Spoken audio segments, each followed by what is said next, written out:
बेटा आज हम टॉपिक स्टार्ट कर रहे हैं page number 129, prevention of corrosion, कि क्रोजन से कैसे बचा जा सकता है। लास्ट लेक्चर में हमने क्रोजन के बारे में पढ़ा था, आयरन की क्रोजन को हमने रस्ट कहा था, उसकी पूरी डिटेल पढ़ी थी, कैसे प्रोसेस स्टार्ट होता है और कैसे मेटल जो है वो खराब हो जाती है। तो अब हमने आज ये पढ़ना है कि उस क्रोजन से कैसे बचा जा सकता है। तो फर्स्ट पॉइंट है रिमूवल ऑफ स्टेन्स। तो इसको बेटा जस्ट रीडिंग से आपको समझ आ जाएगी। कहता है बेटा the reasons of stain in the iron rod act as site for corrosion. जहां पे आप लोगों ने कहा था एनोडिक रीजन की हेडिंग दी थी कि जहां पर डेंट्स होते हैं या जहां पे कुछ स्टेन्स वगैरह पड़ जाते हैं, तो that region is actually the region where rusting process starts, from where rusting process initiates.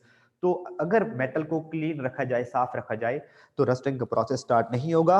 If the surface of the iron is properly cleaned and stains are removed, it would prevent rusting. तो rusting से बचा जा सकता है। लेकिन अब ऐसा तो नहीं हो सकता कि हम सारा दिन जो है वो मेटल की सरफेस को साफ करते रहें। जो हमारा गेट है, आपके घर का जो गेट है, तो आप उसको ऐसा तो नहीं है कि सारा दिन टाकी लेके बैठे रहें जी, स्टेन्स ना पड़ने दें, डेंट्स ना पड़ने दें। डेफिनेटली वो गंदा भी होगा, स्टेन्स भी पड़ेंगे, तो रस्टिंग का प्रोसेस स्टार्ट हो सकता है। तो फिर कैसे बचा जा सकता है, उसके लिए मेथड है paints and greasing. Second method क्या है बेटा? Paints and greasing.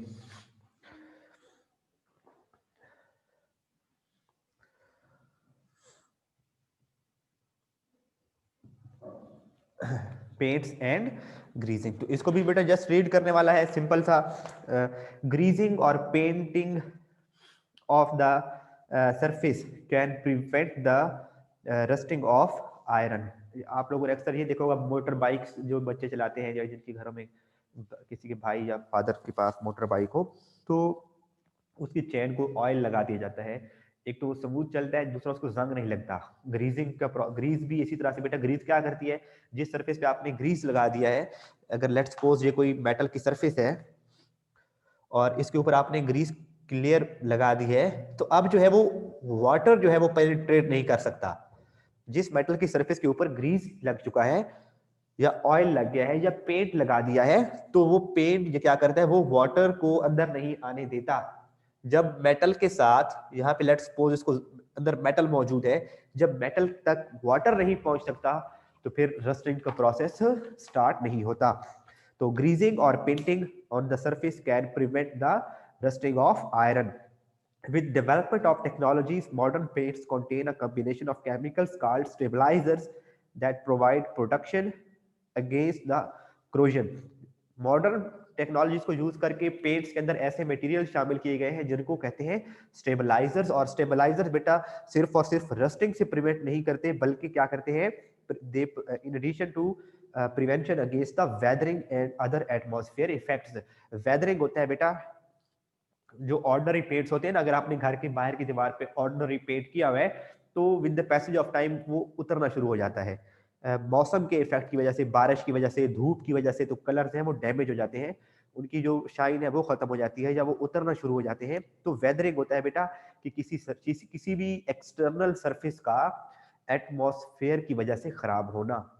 वेदरिंग होता है किसी भी एक्सटर्नल सरफेस का एटमॉस्फेयर की वजह से, वेदर की वजह से खराब होना, वो क्या कहलाता है बेटा, वेदरिंग कहलाता है।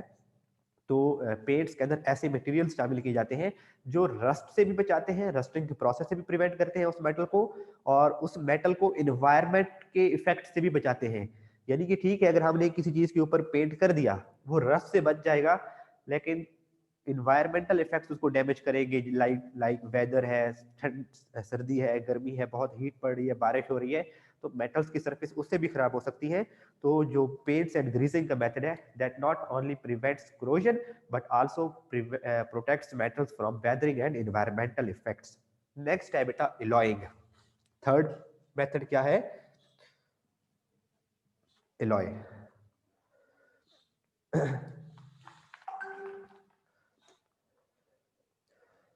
सर भाई,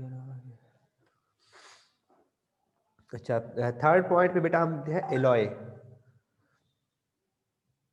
ये आप लोगों ने एलॉय की डेफिनेशन पढ़ी हुई थी। एलॉय की डेफिनेशन आप लोगों ने पढ़ी थी कि दो मेटल्स को जब आपस में मिक्स कर देते हैं तो उसे क्या बनते हैं, एलॉय। और आप लोगों ने बहुत एक नॉर्मल एक टर्मिनोलॉजी घरों में यूज होती है बेटा, जो एलॉय रिम होते हैं गाड़ियों के, जो टायर के अंदर जो रिम लगा होता है वो कहते हैं एलॉय रिम। वो क्या होता है, एलॉय क्या होता है, एक मेटल को दूसरी मेटल के साथ मिक्स कर देते हैं।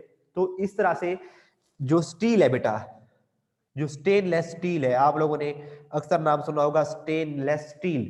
स्टेनलेस स्टील क्या है कि स्टेनलेस स्टील को जंग नहीं लगता। वो क्यों नहीं लगता, एक से ज्यादा मेटल्स को आपस में मिक्स करते हैं, तो ये भी एक प्रोसेस है रस्टिंग से बचने का। तो ये इंपॉर्टेंट शॉर्ट क्वेश्चन भी है कि व्हाट इज एलॉय और व्हाट इज स्टेनलेस स्टील। यहाँ पे दो शॉर्ट क्वेश्चन भी आते हैं इस पार्ट में से। स्टेनलेस स्टील वो आप आखिर में आता है तो मार्क करवा देता हूँ। Alloy is a homogeneous mixture of one metal with one और मोर अदर मेटल्स और नॉन मेटल्स। एक मेटल को किसी एक या एक से ज्यादा मेटल्स के साथ मिक्स कर दे, या समटाइम्स उसके अंदर नॉन मेटल्स को भी मिक्स किया जा सकता है। तो इस तरह से जो एक से ज्यादा मेटल्स या मेटल और नॉन मेटल्स का जो मिक्सचर है उसे कहते हैं alloy. Alloying of iron with other metals have proved to be very successful technique against rusting। कि अगर आयरन मेटल को किसी और मेटल के साथ एलॉय बना दिया जाए तो इस तरह से आयरन मेटल को रस्टिंग के प्रोसेस से बचाया जा सकता है। The best example of the alloying is stainless steel, which is a good combination of iron, chromium and nickel। तो बेटा जो स्टेनलेस स्टील है उसके अंदर तीन मेटल्स होती हैं, आयरन, क्रोमियम और निकल। ये इन तीन मेटल्स को मिक्स किया जाता है तो जिससे क्या बनता है, स्टेनलेस स्टील बनता है। ये क्या है, स्टेनलेस स्टील। तो ये एक एलॉय है, एलॉय की एग्जांपल है स्टेनलेस स्टील। बेटा आप लोगों ने पढ़ा था जिंक और कॉपर का एलॉय क्या होता है, जिसको ब्रास कहा था, ब्रॉन्ज कहा था, that is alloy of zinc and copper. तो that doesn't it means that कि एलॉय सिर्फ और सिर्फ आयरन के नहीं हो सकता, किसी भी एक मेटल को किसी और दूसरी मेटल के साथ मिक्स कर दे तो वो उस मेटल का एलॉय बन जाता है और डिफरेंट पर्पसेस के लिए यूज करते हैं। अब बहुत सी ऐसी मेटल्स हैं जैसे एल्यूमिनियम है, वो बहुत लाइट वेट है, तो उसके साथ किसी और मेटल का अगर मिक्स किया जाता है तो लाइट वेट एलॉय बनाए जा सकते हैं। यानी कि आयरन और अगर एल्यूमिनियम को मिक्स कर दिया जाए तो लाइट वेट एलॉय बनाए जा सकते हैं। तो डिफरेंट मेटल्स को डिफरेंट प्रोपोर्शन के साथ एक दूसरे के साथ मिक्स करके डिफरेंट एलॉय बनाए जा सकते हैं। तो अभी एलॉय की हमने एग्जांपल जो पढ़ी है दैट इज क्रोजन रेजिस्टेंट, वो कौन सा है, स्टेनलेस स्टील।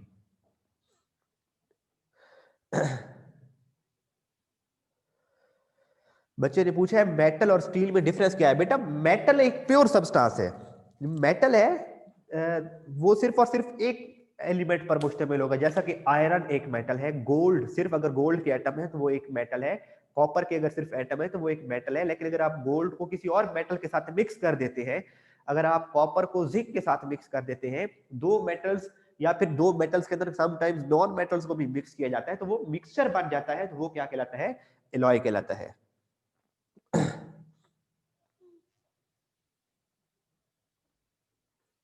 हाँ तो स्पून्स के ऊपर भी अब स्पून्स के ऊपर वो आगे मेथड आएंगे, स्पून्स के ऊपर भी स्टेनलेस स्टील लिखा होता है। इसका मतलब है नीचे वो स्पून जो है वो आयरन का होगा, उसके ऊपर कोटिंग कर दी जाती है स्टेनलेस स्टील की। ये जो आप आर्टिफिशियल ज्वेलरी पहनते हो बेटा, या अगर आप लोगों ने अक्सर नाम सुना होगा कि सोने का पानी चढ़ाया होता है, वो उनके ऊपर गोल्ड की लेयरिंग की जाती है, आर्टिफिशियल ज्वेलरी होती है, सस्ती भी पड़ती है, दैट लुक लाइक गोल्ड। तो उसमें भी क्या करते हैं कि गोल्ड की लेयर ऑर्डिनरी मेटल के ऊपर गोल्ड की लिक्विड फॉर्म में उसको कन्वर्ट करके उसके ऊपर लेयर लगा दी जाती है। वो अब आगे पढ़ेंगे, वो आगे आ रहा है इलेक्ट्रोप्लेटिंग में वो मेथड पढ़ेंगे। जो बच्चा पूछ रहा है कि स्पून के ऊपर भी स्टेनलेस स्टील लिखा होता है, हार्ड होता है बेटा, ऐसे थोड़ी है हाथ से इसको बेंड कर देंगे कि एलॉय को आप स्टेनलेस स्टील को हाथ से ऐसे बेंड कर देंगे, नहीं। उसको जब मोल्टन फॉर्म में था उसको जो शेप दे दें वो शेप इख्तियार कर लेगा, लेकिन once that get solidified you can't change its shape easily. Next है बेटा मेटालिक कोटिंग, ये थर्ड प्रोसेस था इसका। और नेक्स्ट है मेटेलिक कोटिंग।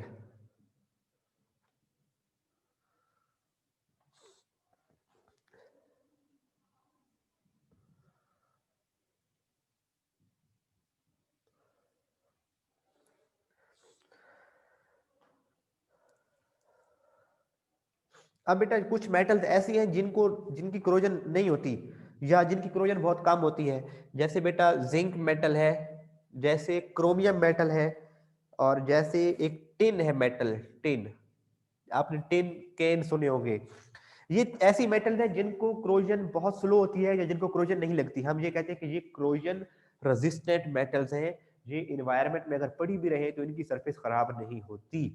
अब आयरन है बेटा, उसको आपको पता है बहुत अच्छे तरीके से रस्ट लगता है, बहुत जल्दी उसको रस्टिंग का प्रोसेस स्टार्ट होता है और सारी की सारी मेटल खराब हो जाती है।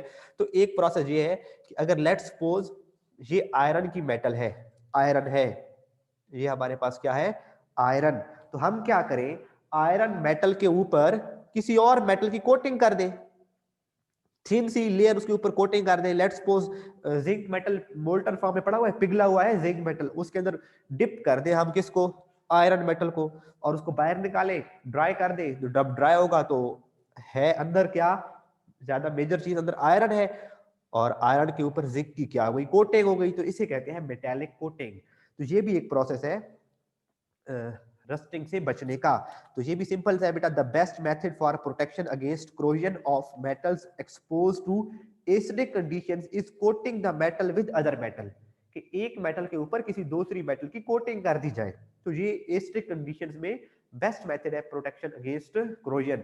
जो आप लोग टिन केन्स देखते हो, फूड की जो टिन पैक फूड है, फूड के जो केन्स होते हैं, तो उन एक्चुअली वो किससे बने होते हैं, आयरन से बने होते हैं, लेकिन उनके ऊपर किसी और मेटल की कोटिंग की जाती है ताकि वो बहुत एक्सपेंसिव भी ना हो और उसको रस्ट भी ना लगे। अगर ऐसे होता बेटा कि आप लोगों ने, हाँ आहिस्ता ऐसा खत्म हो भी सकती है, लेकिन इतने तक वो फूड एक्सपायरी डेट्स वगैरह लिखी होती है। लेट्स सपोज बेटा आप लोग एक कोका कोला का टिन ले रहे हैं बेटा, ठीक है, अब ये एक्चुअली बना हुआ है आयरन से, मेटल इसके अंदर जो मेजर इसकी कंस्ट्रक्शन की गई है ना इसकी, वो है आयरन से, आयरन यूज किया गया है। लेकिन अगर इसके अंदर कोका कोला मौजूद है तो उसके अंदर तो एसिडिक मौजूद, एसिड मौजूद है, ऑक्सीजन मौजूद है, उसके अंदर कार्बन डाइऑक्साइड मौजूद है, तो ये जो अंदर की लेयर है उसमें तो रस्टिंग का प्रोसेस स्टार्ट हो जाएगा। जब आप उसको कोक को पी रहे होगे तो अपने साथ रस्ट पी जाओगे, तो ये तो काम सेहत के लिए नुकसानदेह है। तो क्या किया जाएगा, इसकी अंदर वाली साइड पर टिन की लेयर कोट कर दी जाएगी। टिन मेटल है,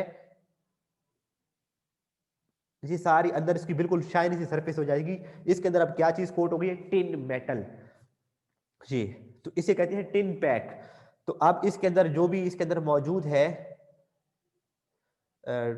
फूड आइटम, जो भी लिक्विड मौजूद है, अब वो जो है इसको खराब नहीं कर सकता है, उसको रस्टिंग का प्रोसेस नहीं होगा, तो ये ज्यादा अरसे तक जो है फूड उसके अंदर महफूज रहती है। The best method for protection against the corrosion of metal exposed to acidic condition is coating the metal with other metal. Corrosion resistant metals like zinc, tin and chromium are coated on the surface of iron to protect it from corrosion। कि iron की surface को corrosion से बचाने के लिए इसके ऊपर tin या फिर जिंक मेटल या फिर क्रोमियम मेटल की कोटिंग कर दी जाती है। It is the most widely applied technique in the food industry where food is tin packed. The containers of iron are coated with tin to give it a longer life. Metallic coating can take place by physical as well as electrolytic method. ये अब physical method से भी हो सकती है और chemical method से भी इलेक्ट्रोप्लेटिंग। अब ये सवाल आता है ना, मैंने आपको ये बताया कि आयरन के ऊपर हम क्या कर देंगे, टिन रेजिस्टेंट है बेटा, tin is iron, tin is rust resistance, corrosion resistant metal, इसको आसानी से क्रोजन नहीं लगती, लॉन्ग लास्टिंग है। तो इसके ऊपर अब अपने क्या करना है, अंदर ये जो हमने इसके ऊपर टिन की मेटल कोट की है वो करनी कैसे है, वो मेथड क्या है, वो आगे कहता है दो मेथड है, फिजिकल मेथड्स भी हैं और केमिकल्स भी मेथड है। तो पहला मेथड है जिंक कोटिंग और गैल्वेनाइजिंग। तो यहाँ पे बेटा शॉर्ट क्वेश्चन लिखिए व्हाट इज गैल्वेनाइजिंग, नीचे आ जाए ना फिजिकल मेथड में लिखा हुआ है गैल्वेनाइजिंग एंड टिन कोटिंग। तो पेज नंबर 129 पर मौजूद है जिंक कोटिंग और पेज 130 पर मौजूद है टिन कोटिंग। तो टिन की कोटिंग अभी टाइम होगा तो पढ़ लेंगे, लेकिन पहले आप जिंक कोटिंग के ऊपर शॉर्ट क्वेश्चन लिखें, डिफाइन गैल्वनाइजिंग, और दूसरा शॉर्ट क्वेश्चन लिखें what is advantage of galvanising. ये शॉर्ट क्वेश्चन लिखे इधर।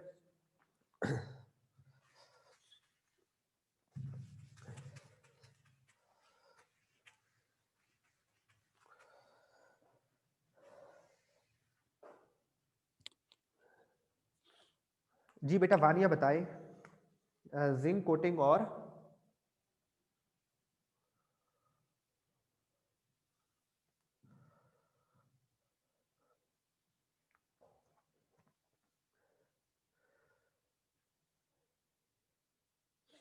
मैं लिख रहा हूं बेटा, मैं लिख रहा हूं। टिन कोटिंग को हम कहते हैं बेटा, होगा इंशाल्लाह, होप सो।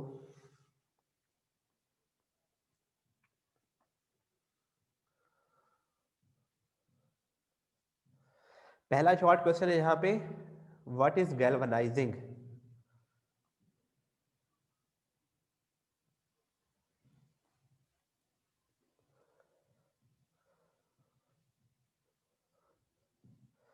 दूसरा क्वेश्चन है व्हाट इज एडवांटेज ऑफ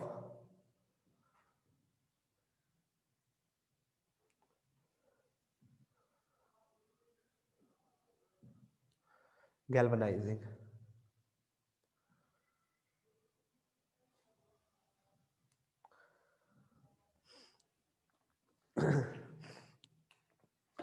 और बेटा ये लॉन्ग क्वेश्चन भी आ सकता है, ये गैल्वनाइजिंग और टिन कोटिंग दोनों को मिलाकर एक लॉन्ग क्वेश्चन भी आ जाता है कि फिजिकल मेथड जो है वो गैल्वनाइजिंग एंड टिन कोटिंग के ऊपर आप नोट लिखें।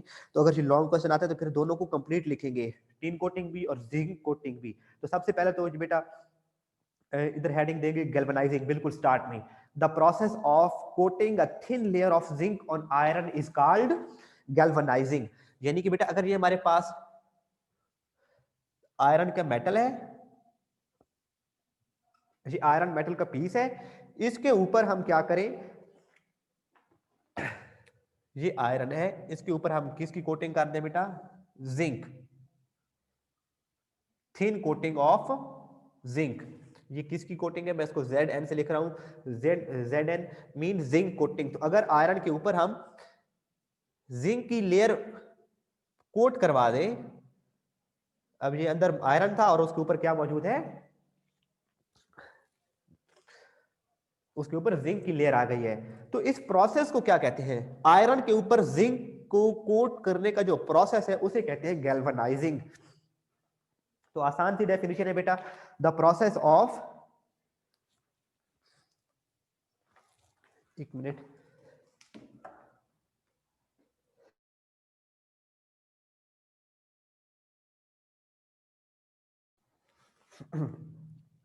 पहले तो आपने हेडिंग दी गैल्वनाइजिंग और उसमें आपने लिख दिया the process of coating a thin layer of zinc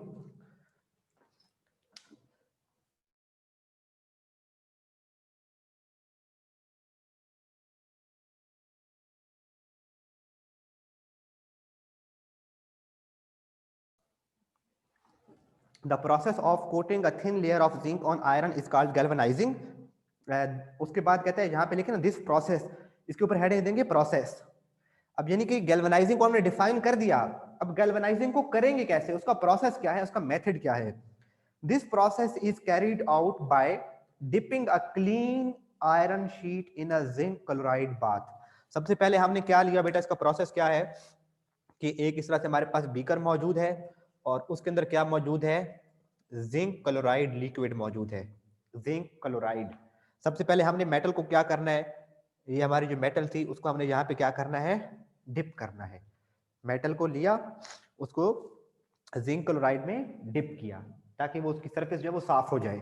zinc chloride में डिप किया एंड देन हीटिंग इट। उसको यहाँ पे हम क्या करेंगे, पहला प्रोसेस है, जिस तरह से वो कहते हैं ना बेटा कि ओरियो कि इसको सबसे पहले जी वो ट्विस्ट करें फिर इसको जो है डिप करें, तो इसके भी वही प्रोसेस है। सबसे पहले हमने क्या करना है, प्रोसेस को याद रख लेंगे ना बेटा, पहला प्रोसेस क्या है, हमने उसको जिंक क्लोराइड में क्या करना है,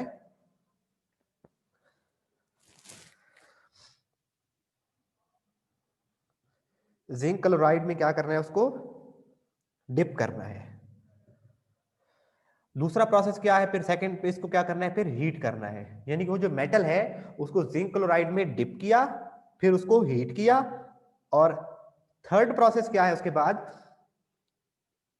कि सेकंड क्वेश्चन क्या था जब वो हो गया, उसके बाद थर्ड है बेटा, after this iron sheet is removed rolled into molten zinc metal bath and finally air cooled. अब इसको यहां से डिप किया जिंक क्लोराइड में, फिर उसको हीट किया, और फिर हमारे पास जहां पे थी जिंक मेटल मोल्टन फॉर्म में, जिंक मेटल है किसको, अगर मेटल को हमने मेल्ट किया हुआ था, तो इसको यहां से निकाला, हीट किया, और इसके अंदर डिप कर दिया। जिंक मेटल जो मेल्ट की हुई थी उसके अंदर डिप किया, और उसको फिर हवा में रख दिया ताकि वो एयर में कूल हो जाए, ठंडी हो जाए। तो अब क्या होगा कि वो आयरन के ऊपर किसकी लेयर आ जाएगी, सिंपली ऐसे ही है ना बेटा, जैसे आप किसी लिक्विड के अंदर कोई एक, जैसे कि आप लेट्स सपोज ऐसा करें कि आपके पास ब्लू इंक पड़ा हुआ है, तो ब्लू इंक के अंदर आप अपनी पेंसिल को डिप करें या अपने फिंगर को डिप करें, तो आपके फिंगर के ऊपर उसकी लेयर आ जाएगी ना, इंक लग जाएगी। वैसे ही हमने उस आयरन की शीट को पहले जिंक क्लोराइड में डिप किया था, उसको हीट किया, और उसके बाद उसको जिंक मेटल जो मेल्ट फॉर्म में थी उसके अंदर डिप किया और बाहर रख दिया ताकि वो ठंडी हो जाए। तो इस तरह से कहते हैं, after this iron sheet is removed rolled into molten zinc, rolled molten melt में रख के उसको क्या किया, रोल किया, मोल्टन मेटल में रख के उसको रोल किया, molten zinc metal bath and finally air cooled. और अब उसका ये जो क्वेश्चन लिखाया था, what is advantage of galvanising, advantage of galvanising is that zinc protects the iron against corrosion even after the coating surface is broken.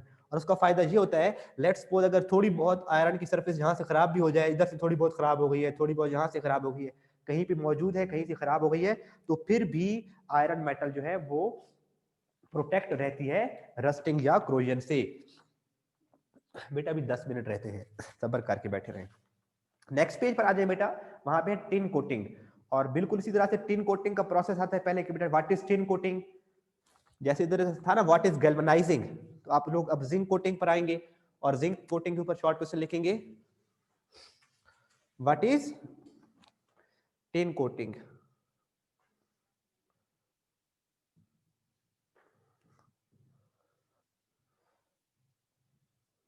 अगर iron की metal के ऊपर हम टिन मेटल की कवरिंग करवा दें, उसकी कोटिंग करवा दें, टिन मेटल की कोटिंग करवा दें, तो वो टिन कोटिंग कहलाएगा।